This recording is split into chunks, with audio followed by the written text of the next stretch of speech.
Canal da Palavra de Deus para nós nessa noite. A igreja nesse momento, dê uma salva de palma para o ministro da Palavra de Deus, pastor Gilson Pontes. Deixa Deus te usar, viu, pastor? Graça e paz, povo de Deus. Amém, glórias a Deus por estarmos nessa noite, nesse culto, envolvidos pela presença de Deus. Deus já ministrou os nossos corações de uma forma especial, e eu creio nessa noite que Deus continuará falando conosco através da sua palavra. Eu quero ler um texto com os irmãos. Abra a tua Bíblia comigo, por gentileza. Primeiro livro dos Reis, capítulo de número 19, versículo de número 8. Primeiro livro dos Reis, capítulo de número 19, e o versículo de número 8. Glória a Deus. Diz assim: levantou-se, pois, e comeu e bebeu, e com a força daquela comida caminhou 40 dias e 40 noites até Horebe, o monte de Deus. E ali entrou numa caverna e passou ali a noite. E eis que a palavra do Senhor veio a ele e disse: que fazes aqui, Elias? E ele disse: tenho sido muito zeloso pelo Senhor, Deus dos exércitos, porque os filhos de Israel deixaram o teu concerto, derribaram os altares, mataram os teus profetas à espada. Fiquei só e buscam a minha vida para me tirarem. E ele disse: sai para fora, ponte neste monte perante a face do Senhor. E eis que passava o Senhor, como também um grande e forte vento, que fendia os montes, quebrava as penhas diante da face do Senhor.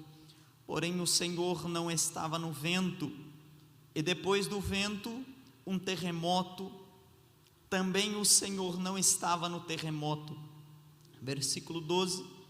E depois do terremoto, um fogo. Porém também o Senhor não estava no fogo. E depois do fogo, uma voz mansa e delicada. Glória a Deus. Elias, um dos profetas que eu considero mais emblemático do Antigo Testamento. Elias não tem um livro que carrega o seu nome. Dos 17 profetas da Bíblia Sagrada, tanto os maiores como os menores, Elias não tem propriamente um livro dedicado ao seu nome. Mas quando nós olhamos a vida de Elias, ele é simplesmente alguém que aparece em um momento de uma grande escassez espiritual que a nação de Israel vivia. Você não vai ver falar de pai de Elias, nem de mãe de Elias.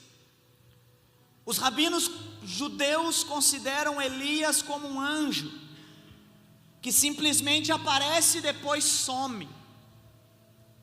Elias simplesmente aparece em um templo para ser uma voz profética, em um meio de um povo que agora perdeu a sua identidade. A Bíblia vai dizer que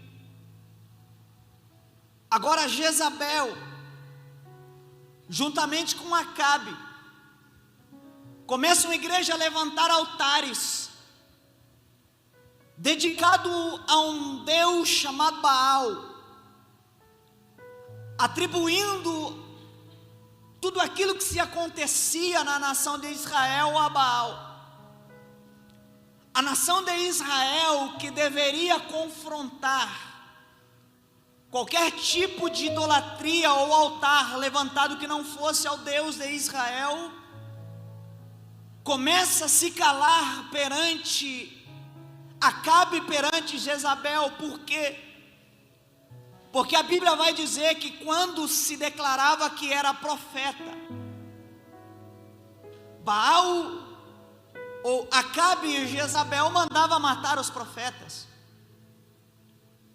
Então aqueles que eram para ser uma voz profética na nação, agora estavam sendo calados por ameaças de um rei e de uma rainha. Os altares de Deus sendo derribados, o culto ao Deus de Israel agora começa a ser esquecido. E justamente nesse cenário Deus vem e vai inserir Elias. Perceba no texto que Elias simplesmente aparece. Elias não estava preocupado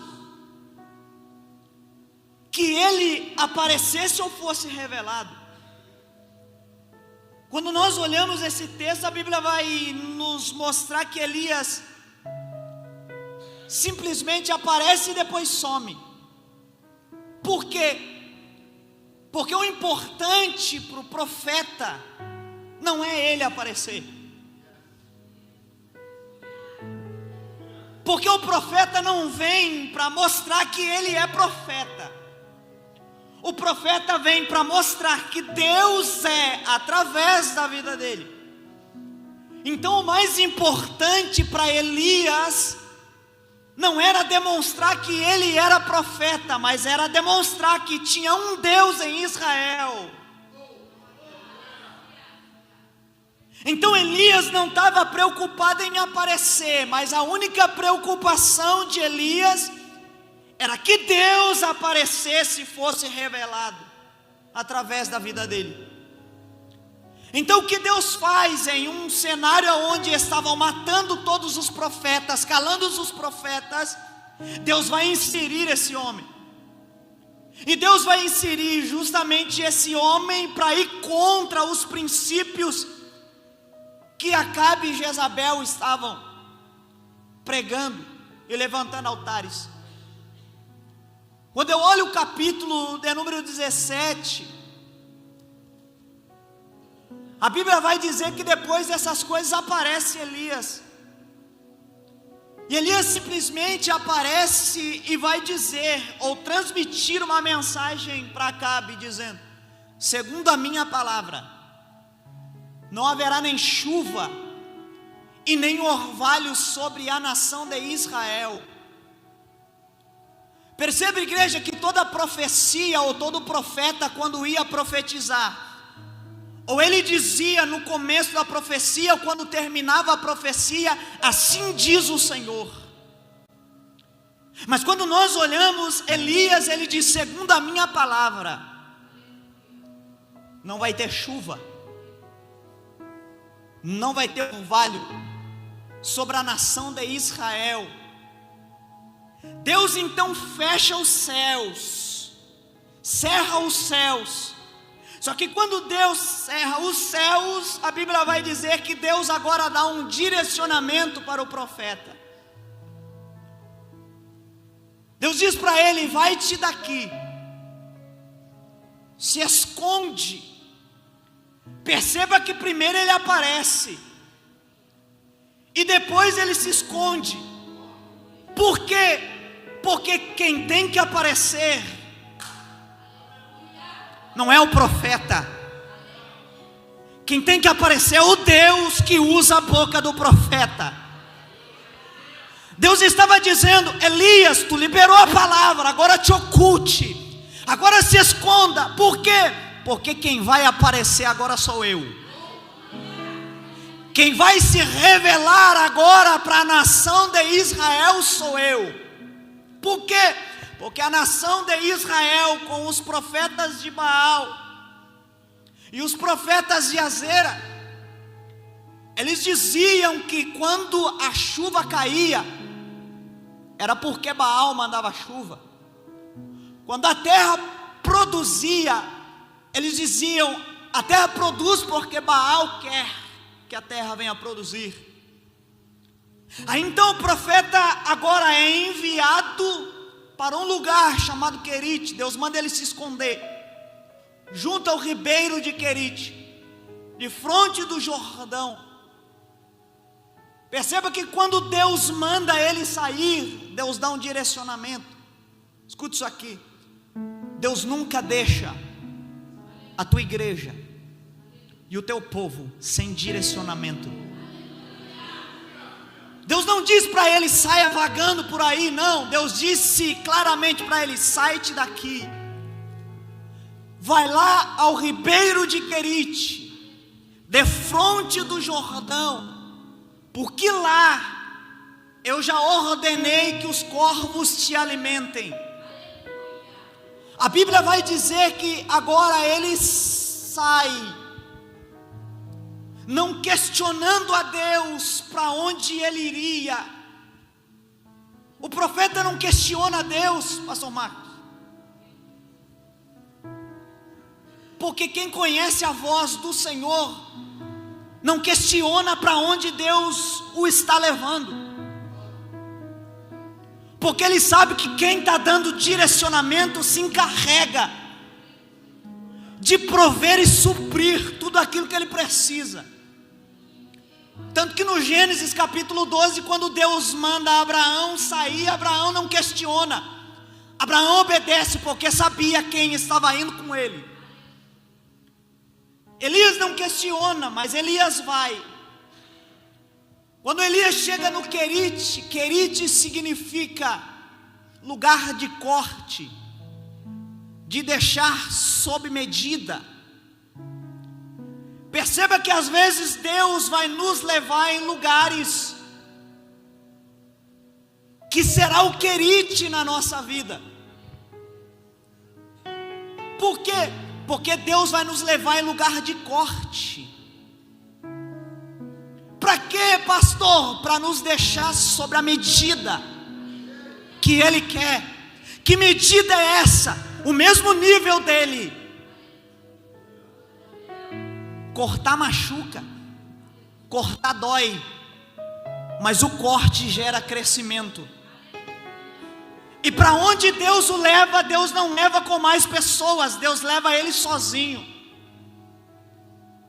Vai existir circunstâncias que Deus vai te levar, vai tirar pessoas ao teu redor, vai te deixar sozinho, porque Deus está te cortando, te deixando no mesmo nível que Ele quer. Por quê? Porque lá na frente Ele vai te levar para um lugar chamado Serepta, que é lugar de fundição. Por quê? Porque Deus quer fundir a identidade dEle na sua vida. Perceba que quando ele recebe a palavra, Deus já tinha falado antes com os corvos para alimentar ele, mesmo antes dele chegar aonde Deus disse que era para ele ir. Isso aqui é tão lindo porque quando eu olho o texto, igreja, Deus poderia, pastor, usar qualquer tipo de ave.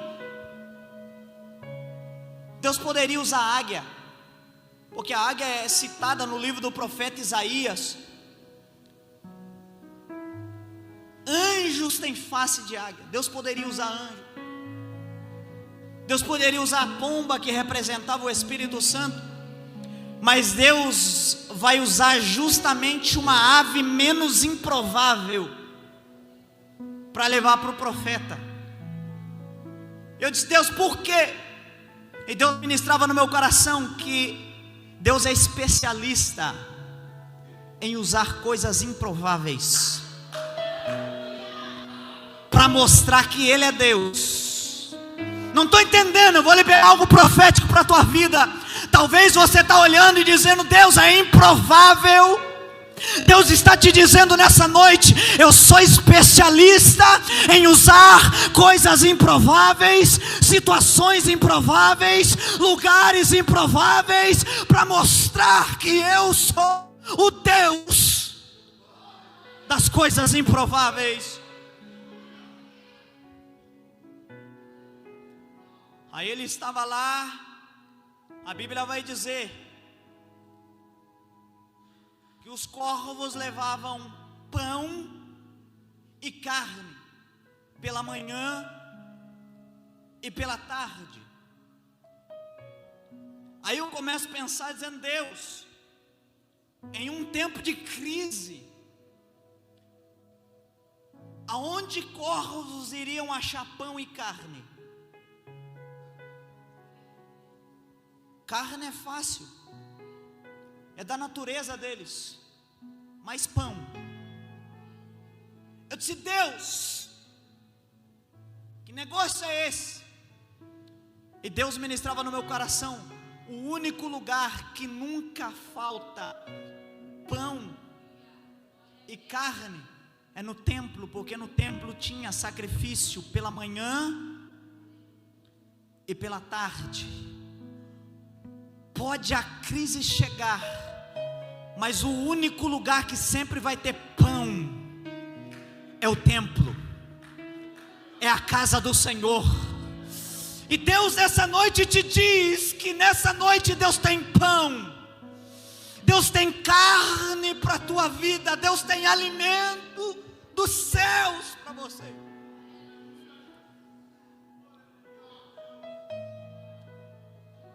Aí ele se alimentava do pão. Só que de repente a Bíblia vai dizer que por conta da chuva o ribeiro seca. E por conta do ribeiro secar, Deus vai dizer para ele: vai-te daqui, vai lá para Serepta ou Sarepta, que é de Sidom, porque lá eu já ordenei uma mulher ou uma viúva que te alimente. Deus iria ordenar, ou Deus já tinha ordenado?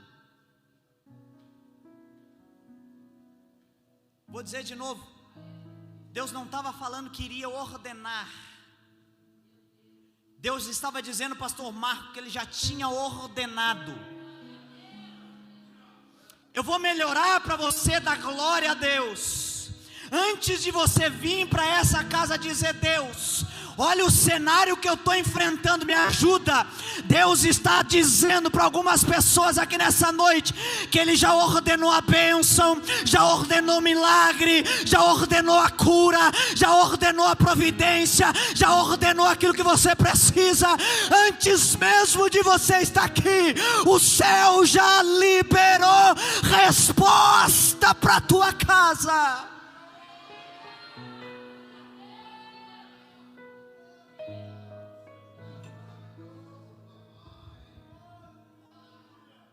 Aí ele chega, a Bíblia vai dizer que quando ele chega, aquela mulher estava catando gravetos. Quando ela está catando gravetos, o profeta se aproxima dela e diz: me dá um pouco de água. E depois ele pede um bocado de pão. E a Bíblia vai dizer que aquela mulher diz para ele: eu não tenho sequer um pouquinho de farinha e azeite na minha botija para fazer para mim e para o meu filho um pão, para que nós venhamos comer e para que nós morramos.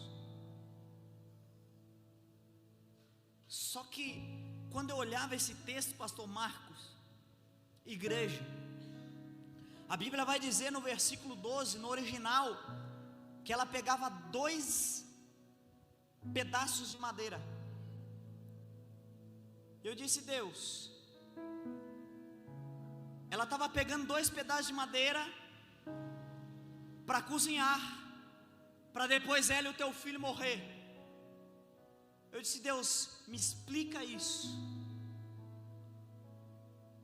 Aí Deus ministrava no meu coração 2 pedaços de madeira.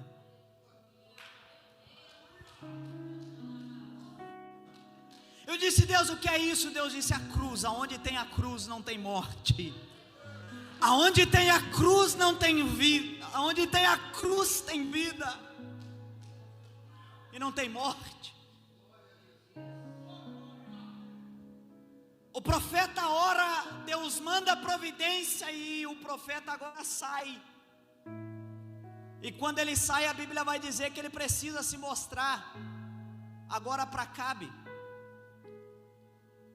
E quando ele se mostra a Acabe, igreja, a Bíblia vai dizer que Acabe diz: és tu perturbador de Israel. Aí Deus me ensina que profeta nem sempre é amado. Profeta nem sempre é amado. Por quê? Porque profeta nem sempre vai transmitir a mensagem que está no coração dele, mas sempre vai transmitir a mensagem que está no coração de Deus. E quando ele transmite a mensagem que está no coração de Deus, nem sempre é a mensagem que vai agradar o coração do homem. Mas o profeta não se preocupa se ele vai agradar o homem com a mensagem, porque a mensagem não é dele, a mensagem é de Deus. E se nós, como profeta de Deus, estamos preocupados em agradar o homem com a nossa mensagem, nós somos tudo menos mensageiro dos céus. Mas essa noite Deus me enviou aqui para dizer que eu e você somos porta-vozes de Deus nessa terra.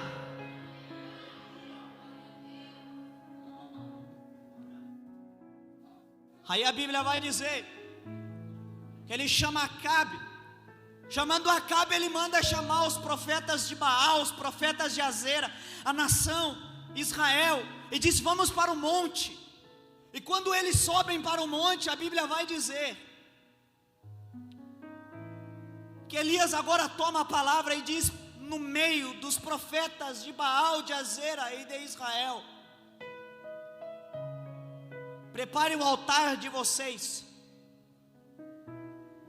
Se Baal responder, então Baal é Deus em Israel. Mas se Deus responder, então Deus é o Deus de Israel. Eles pegam o sacrifício, pegam a lenha, preparam o altar. A Bíblia vai dizer que eles gritam até o meio-dia, fazem barulho, pulam no altar, mas nada acontece. Então a Bíblia vai dizer, igreja, que agora o profeta toma a palavra, começa a preparar o altar dele agora. Pega 12 pedras representando as 12 tribos de Israel, começa a colocar as pedras, começa a colocar madeira, lenha, coloca o sacrifício em cima da lenha. E aí ele diz para aquelas pessoas: busquem agora 4 cântaros de água. O que estava faltando em Israel? Diga comigo: água. Estava faltando água, pastor Marcos. Estava faltando água, igreja. E o profeta manda buscar água e jogar água no altar. Eu disse: Deus, que negócio é esse? A água apaga, não acende.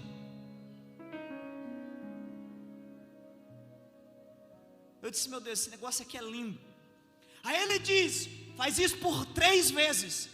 Então eles vão buscar 4 cântaros de água e derramam uma à vontade do Pai, derramam 2 à vontade do Filho, derramam 3 à vontade do Espírito. Eles derramam uma, o que era. Eles derramam 2, o que é. Eles derramam 3, o que será.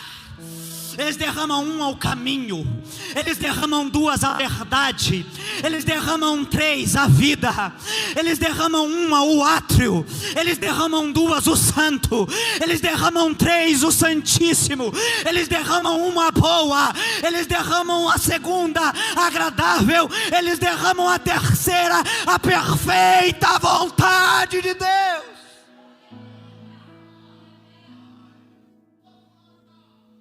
Aí eles derramam água no altar. Eu disse: Deus, isso aqui é lindo. Por quê? Você quer ver Deus fazer? É você jogar água em madeira, pastor Marcos. Você quer impressionar o incrédulo? Joga água na madeira. Porque ele vai dizer: é impossível acontecer alguma coisa. Aí Deus faz para mostrar que Ele é. Estava faltando água em Israel, e Ele leva justamente água para o altar. Eu vou dizer, para você melhorar o teu glória, Ele estava levando para o altar aquilo que estava faltando em Israel.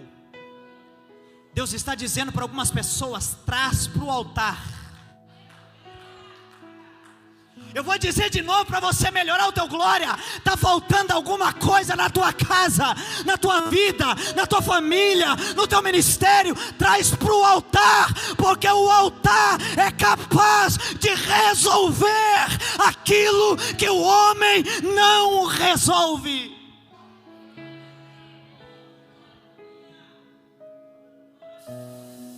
É por isso que você chega num culto como esse. Só Deus sabe como você entrou, só Deus sabe como você chegou. Mas você vem aqui diante do altar, apresenta no altar a tua causa, a tua necessidade, o teu problema. E Deus está dizendo para você: o altar é capaz de resolver o que o homem não resolve. Aí ele joga água no altar. Quando ele joga água no altar, ele diz para aqueles homens que não era para acender o fogo por baixo.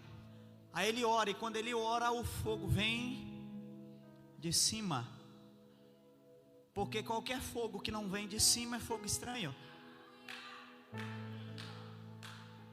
Qualquer fogo que não vem dos céus, qualquer fogo que não vem do Pai, qualquer fogo que não é Deus que derrama, é fogo estranho.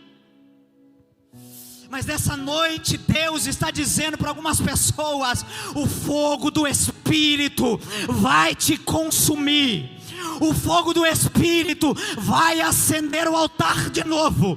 O fogo do Espírito vai queimar o altar novamente. Quando ele ora, o fogo vem e lambe o altar.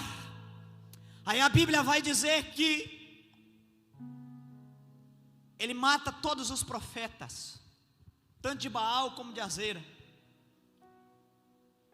E aí ele diz para Acabe: Acabe, vai para tua casa, porque eu ouço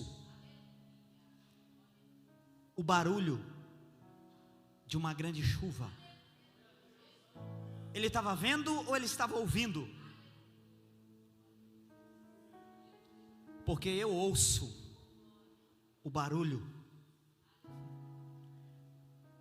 No original, ruído de uma grande chuva. E quando eu fui meditar na palavra do Senhor, o ruído no original é o mesmo que voz de Deus. Eu vou dizer, quando Adão peca no Éden, a Bíblia vai dizer que Deus descia no jardim. Então ele ouviu um ruído, que é o mesmo que voz de Deus, que era sinal que Deus havia chegado. O profeta está dizendo: eu estou ouvindo um ruído. Não era um ruído, era Deus dizendo: eu estou chegando. Era Deus dizendo: eu estou chegando, eu estou chegando. Os céus estão fechados, não tem chuva, não tem orvalho, mas se tem profeta, tem Deus. Se tem profeta, o Pai está chegando. Deus está dizendo para algumas pessoas aqui nessa noite: está difícil, mas eu estou chegando. Está complicado, mas eu estou chegando. O cenário está desfavorável, mas eu estou chegando. Você não está vendo saída, mas eu estou chegando. Aí ele diz para o seu moço: sobe lá no monte, olha para a banda do mar e me diz o que você vê. Ele sobe a primeira vez, não vê nada. Sobe a segunda, não vê nada. Sobe 6 vezes, pastor Marcos, igreja, não vê nada. Porque 6 representa o número do homem. Porque quanto você vê como o homem vê, você não vai ver nada. Mas o profeta diz: sobe 7 vezes. Porque 7 representa o número de Deus. Agora ele já sobe pela 7ª vez, não vendo mais como o homem vê, mas agora vendo como Deus vê. E quando ele olha na direção do mar, ele vê uma pequena nuvem. Aquela pequena nuvem era sinal de que Deus estava chegando. Você pode dizer: eu vim pela primeira vez no culto, nada aconteceu de diferente, estou indo, nada está acontecendo de diferente. Deus está dizendo para algumas pessoas: enquanto você vier para o culto vendo como o homem vê, você não vai ver nada. Mas quando você chegar nesse culto, fechar os seus olhos, ver como Deus vê, enxergar como Deus enxerga, pode ter certeza que vai ter barulho da voz de Deus dizendo: eu cheguei.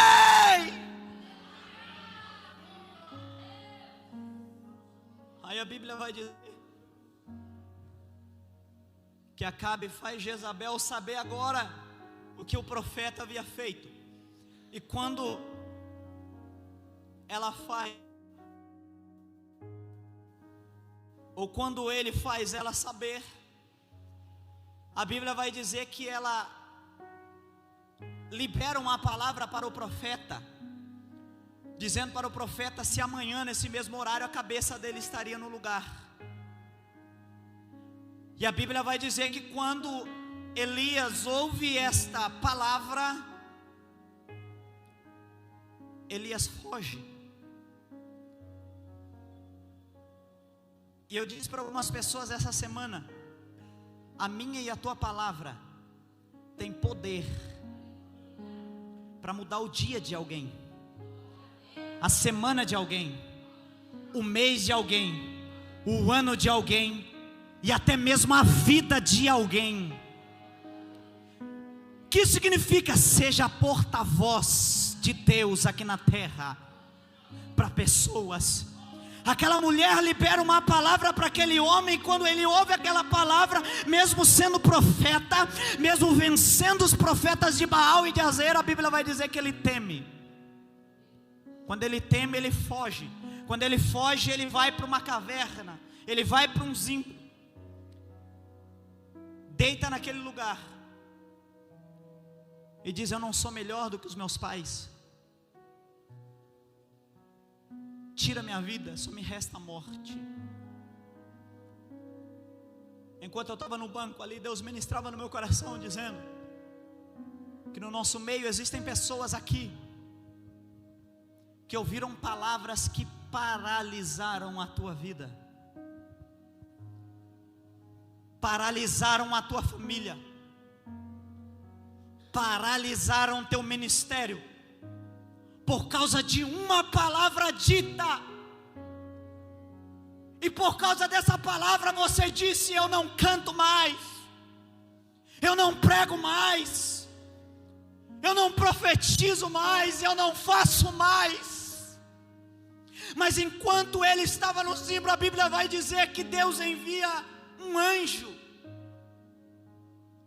e desperta ele dizendo: levanta, Elias, porque a tua caminhada é longa. Ele olha do lado, a Bíblia vai dizer que do lado tinha brasas e pão cozido em cima das brasas. uma botija de água para ele beber.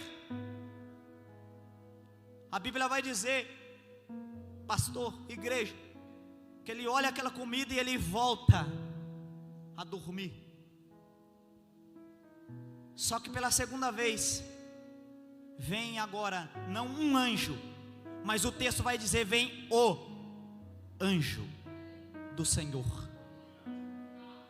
A palavra anjo do Senhor aparece 65 vezes em toda a Bíblia Sagrada, e as 65 vezes que aparece, refere-se diretamente a uma cristofania, manifestação de Cristo. Vou dizer de novo, apareceu um anjo, ele continuou da mesma forma, porque anjo não muda a vida de ninguém, história de ninguém, não muda nada para ninguém, mas quando apareceu o anjo,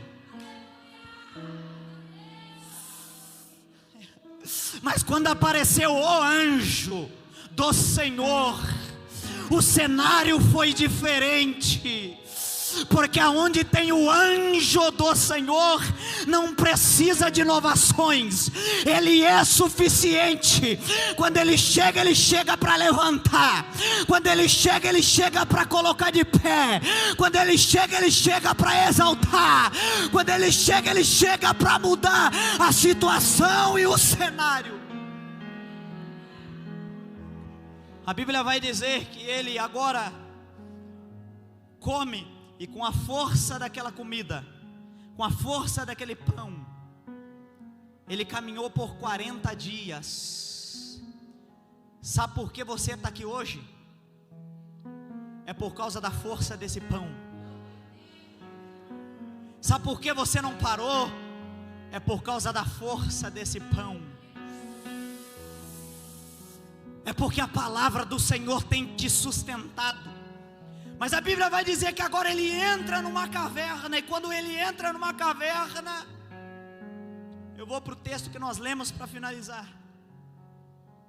A Bíblia vai dizer que veio um terremoto, fendendo os montes, e um vento veio, mas Deus não estava no vento. Se não era Deus que estava no vento, era quem? De repente vem um fogo, mas Deus não estava no, porque nem todo fogo vem de Deus. Nem todo fogo e barulho de terremoto é provocado por Deus. Mas de repente ele ouve uma voz. Ele ouve uma voz. Só que é lindo, pastor, porque a palavra de Deus vai dizer, e veio a palavra do Senhor até ele. Aí ele estava numa caverna escondido, mas a voz encontrou ele. Ele estava escondido, mas a voz o achou. Que voz é essa? É a voz que falou com Adão lá no jardim. Que voz é essa? É a voz que disse para Abraão sair da terra. Que voz é essa? É a voz que disse para Abraão oferecer Isaac. Que voz é essa? É a voz que disse para Abraão não sacrificar Isaac. Que voz é essa? É a voz que achou o profeta Elias dentro da caverna. Que voz é essa? É a voz na boca do profeta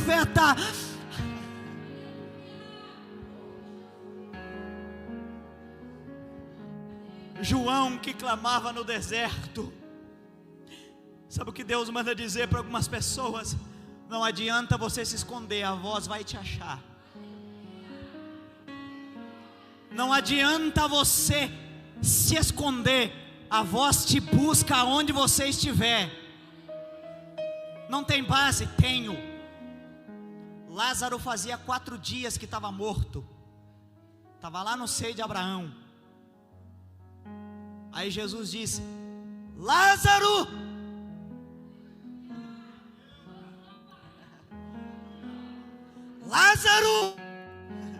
Lázaro estava 4 dias no seio de Abraão. A Bíblia não diz, Mas eu imagino Lázaro, eu conheço essa voz. Porque quem conhece a voz não recusa o chamado. Quem conhece a voz não recusa a profecia. Quem conhece a voz, porque a voz é inconfundível. Se coloque de pé nessa noite.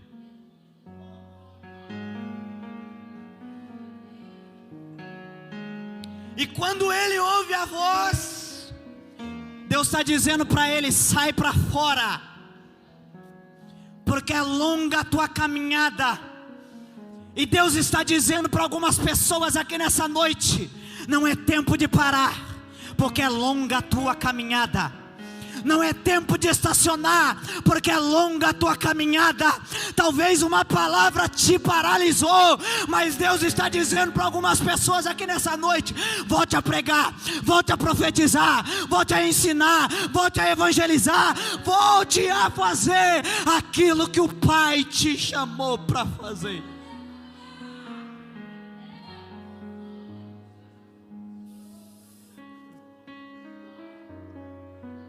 Não é tempo de ficar estagnado, parado.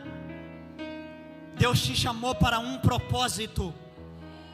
Deus te chamou, Deus te trouxe aqui nessa noite para um propósito. Não é para você só ficar no banco, não. Deus te chamou para um propósito.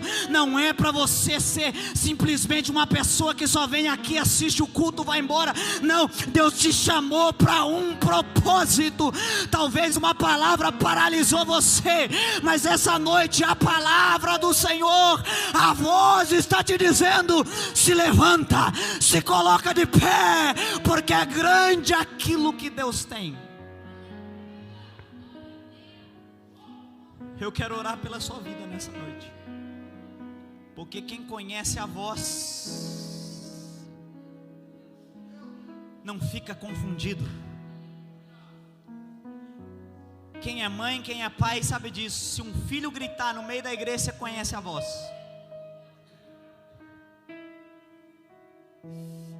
E o filho também conhece a voz do pai. Porque quando meu pai falava, eu ouvia, dizer: essa é a voz do meu pai. O pai está dizendo para algumas pessoas: eu não sei o cenário que você está na tua vida, mas eu quero fazer um convite para você e orar rapidamente. Traga para o altar aquilo que está em falta na tua vida. Eu quero orar por você. Rapidamente, sai do teu lugar, venha correndo aqui na frente. Eu quero orar pela sua vida rapidinho, porque quem conhece a voz do Pai não fica confundido. Se o Pai falou com você nessa noite através desta palavra, sai do teu lugar. Eu quero orar pela tua vida nessa noite rapidamente. Eu sei que tem pessoas que estão aqui, estão estagnadas, porque ouviram palavras que paralisaram. A palavra de Deus não paralisa, a palavra de Deus liberta. A palavra de Deus dá destino. A palavra de Deus tem endereço.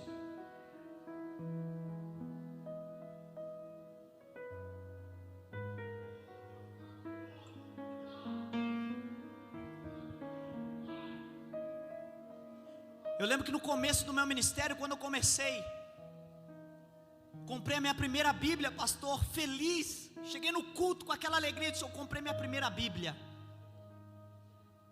Chegando no culto, aquelas pessoas que querem paralisar você, o teu sonho, a tua chamada, o teu ministério. Pegou minha Bíblia, riu e disse: com essa Bíblia você vai pregar até em Gideões. Mas não falou no sentido profético, mas falou num sentido zombando, tentando paralisar o meu ministério, o meu chamado. Eu disse: Deus, eu sei que aquilo que o Senhor tem é maior. E Deus de fato não me levou, pastor Marcos, igreja, para pregar nos Gideões. Nunca tive vontade. Mas Deus me levou em outro país pregar a palavra dele. Porque a palavra de Deus é capaz de te levar aonde você não consegue chegar. Eu quero orar pela sua vida. Curva a tua cabeça. Quantas palavras você ouviu que te paralisou, que feriu, que machucou o profundo da alma? Mas nessa noite Deus me manda como mensageiro dos céus te dizer que Ele te encontra, que Ele te acha e te coloca de pé e te diz: é tempo de se levantar, porque é grande a tua caminhada, diz o Senhor para ti nessa noite. Feche teus olhos, olhe comigo. Deus, a tua palavra é capaz de nos dar destinos extraordinários, Deus. A tua palavra, Senhor, é capaz de nos levar em lugares extraordinários na nossa vida. Deus, eu quero liberar essa palavra sobre a vida da tua igreja nessa noite. Que os teus filhos vão triunfar, os teus filhos vão ir avante, além das expectativas. Pessoas estão aqui nessa noite, talvez estagnadas, paradas, estacionadas por palavras que paralisaram até mesmo a fé. Mas essa noite, Deus, eu oro clamando e pedindo: dá destino para o teu povo, dá destino para a tua igreja, leva eles em lugares extraordinários, para que o teu nome venha a ser glorificado. Porque o Senhor é Deus e o teu nome é exaltado nos céus e na terra. Pai, abençoa o teu povo, abençoa a tua igreja, abençoa essa casa e os teus filhos. É o que eu te peço e te dou graças e te louvo nessa noite, Pai, no nome do Senhor Jesus. E você aplauda e glorifica o Senhor. Glória a Deus, que palavra, hein? Que palavra, que o Senhor possa abençoar, pastor. Que palavra, Deus abençoe. Que palavra, os irmãos podem voltar para os seus lugares com a maior certeza que vocês hoje saem daqui transformados, porque muitas vezes, como bem disse o pastor,